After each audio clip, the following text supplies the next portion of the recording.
فأنا ناصح لإخواني بالصدع بالحق تبيض وجوههم. السكوت في مسألة الحزبية يضرها، فاصدع بما تؤمر وأعرض عن المشركين. سلامي على دماج ورجالها والشيخ يحيى ودار العلم يا سعد بانيها. بسم الله الرحمن الرحيم. الحمد لله والصلاة والسلام على رسول الله وعلى آله وأصحابه ومن والاه أما بعد. Ikhwanil kiram rahimani wa rahimakumullah. Pada pertemuan yang lalu kita telah mengambil hadis yang ke-66 dari Sahl bin Sa'ad radhiyallahu anhu, la yazalun nasu bi khairin ma'ajjalul fitr. Tak jelas pada hadis ini menunjukkan tentang masalah apa? Indaki Abdullah Batam. Disunnahkan untuk berbuka puasa. Yang bagaimana sunnahnya? Menyegerakan. Ya, jangan sampai jatuh kata itu. Disunnahkannya untuk menyegerakan berbuka puasa. Apa keutamaan menyegerakan berbuka puasa, Raihan?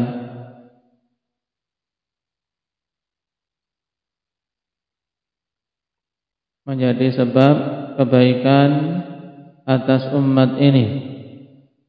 Nabi SAW mengatakan la yazalun nasu bi khair. Menunjukkan kebaikan umat ini akan senantiasa ada, di antara sebabnya selama mereka menyegerakan berbuka.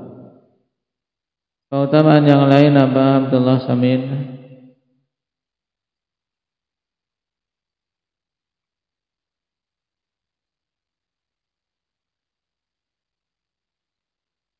Nah, sebagai bentuk penyelesaian terhadap orang-orang Yahudi dan Nasara.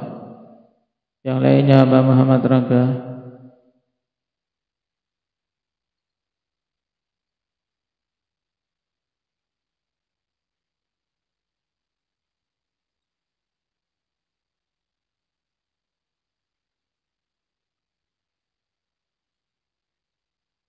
Baik. Dengan menyegerakan berbuka sebagai sebab kokohnya Islam. La yazalud dinu zahiran. Senantiasa akan kuat kokoh dengan sebab kaum musliminnya menyegerakan sunnah ini, menyegerakan berbuka. Baik, barakallahu fikum. Sekarang kita masuk pada bab berikutnya.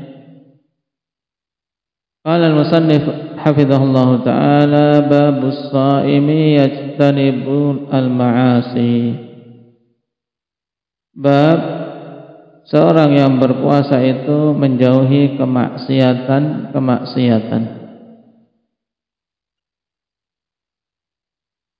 An Abi Hurairah radhiyallahu anhu anna Nabiy sallallahu alaihi wasallam qala man lam yada' qawla zura wa man lam yada' qawla zuri wal 'amala bihi falaysa lillahi hajatun fi an yada'a ta'amahu wa syarabahu. Rawahul Bukhari. Dari Abi Hurairah radhiyallahu anhu bahwasanya Nabi sallallahu alaihi wasallam bersabda, man lam yada' qawla zur wal 'amala bih. Siapa saja yang tidak meninggalkan perkataan dusta dan semua perkataan-perkataan haram, wal 'amala bihi, dan beramal dengan keharaman tersebut, atau dengan kata lain, siapa saja yang tidak meninggalkan perkataan-perkataan haram dan perbuatan-perbuatan haram. Yang ini terkumpul dalam apa ungkapan? Siapa saja yang tidak meninggalkan maksiat.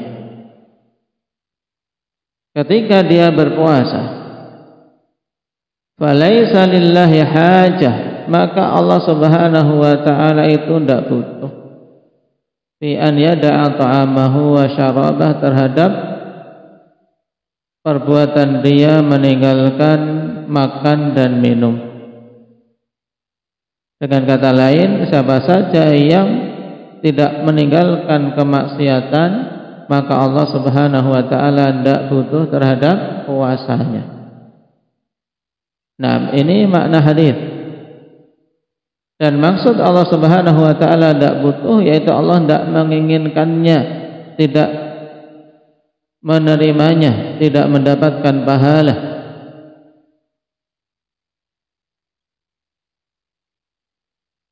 Maka hadis ini akhwani fillah menunjukkan bahwasanya puasa itu bukan hanya sekedar meninggalkan makan dan minum saja. Makanya hadis ini termasuk hadis pokok yang menunjukkan hikmah disyariatkannya puasa. Kalau ayat yang menunjukkan hikmah disyariatkannya puasa apa? Syukran.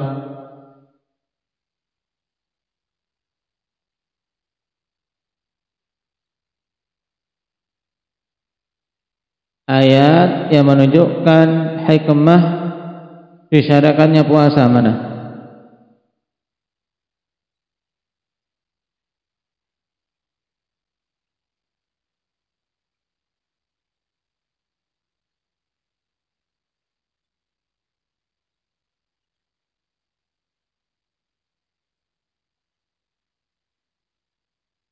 Baik.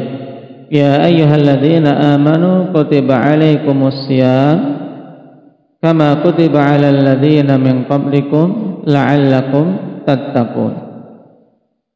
Wahai sekalian orang-orang yang beriman, telah diwajibkan atas kalian berpuasa sebagaimana diwajibkan atas orang-orang sebelum kalian agar kalian bertakwa.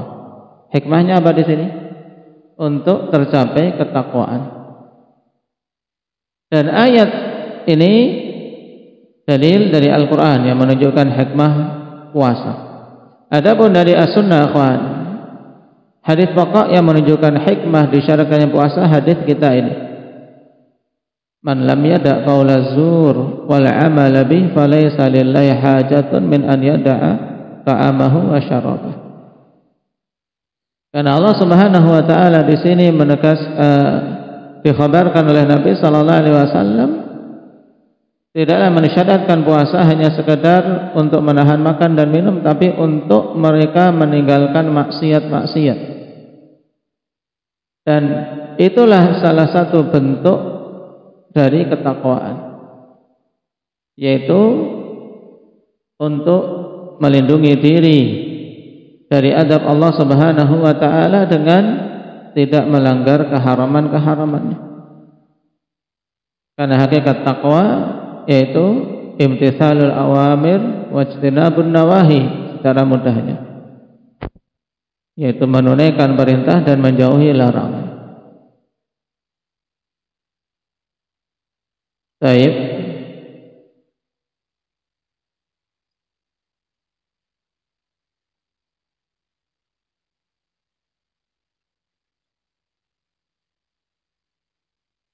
Kemudian dari hadis ini juga menunjukkan, akhwan, bahwasanya hal yang merusak puasa itu ada dua perkara secara umum.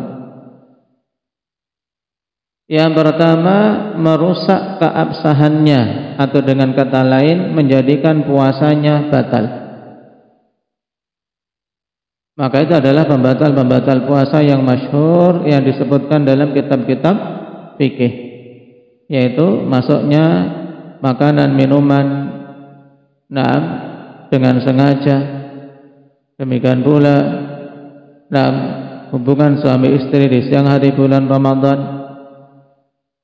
Ini pembatal-pembatal puasa yang zahir. Adapun yang kedua yang merusak puasa, yaitu yang merusak secara maknawi.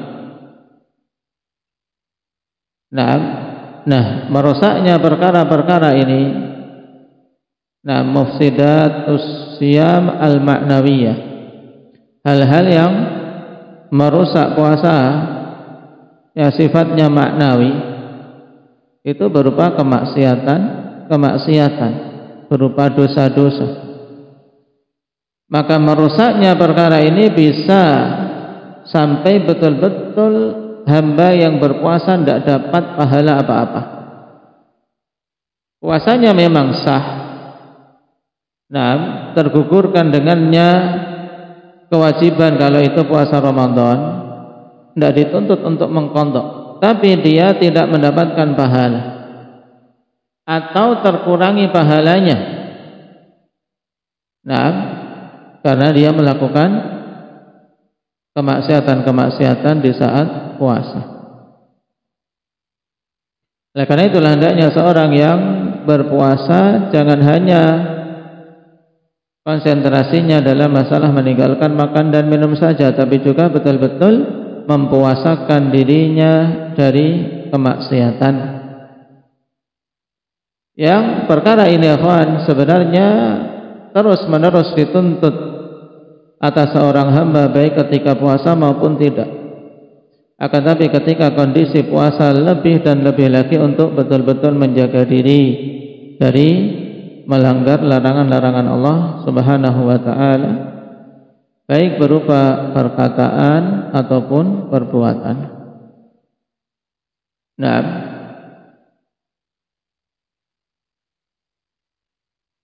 kemudian hadis ini jelas padanya bimbingan kepada kita semua untuk menjadikan puasa sebagai madrasah untuk membiasakan diri menata lisan, membiasakan diri untuk mencegah anggota-anggota badan kita dari melakukan hal-hal yang dilarang oleh Allah Subhanahu wa taala. Apakah itu perkataan yang batil, perkataan dusta, ghibah, namimah. Ini jelas menggerogoti pahala puasa, kawan, bisa sampai hilang semua. Adapun perbuatan-perbuatan anggota tubuh lain berupa kezaliman dengan tangan, memukul tanpa hak, atau menendang tanpa hak dengan kakinya dan seterusnya. Nah,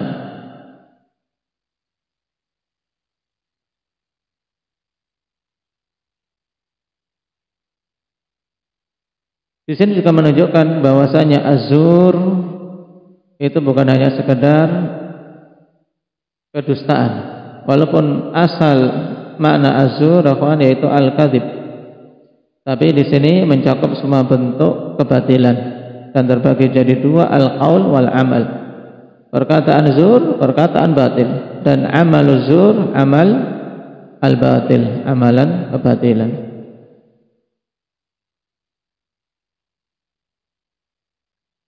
Nasallallahu al-afiyata wassalamah.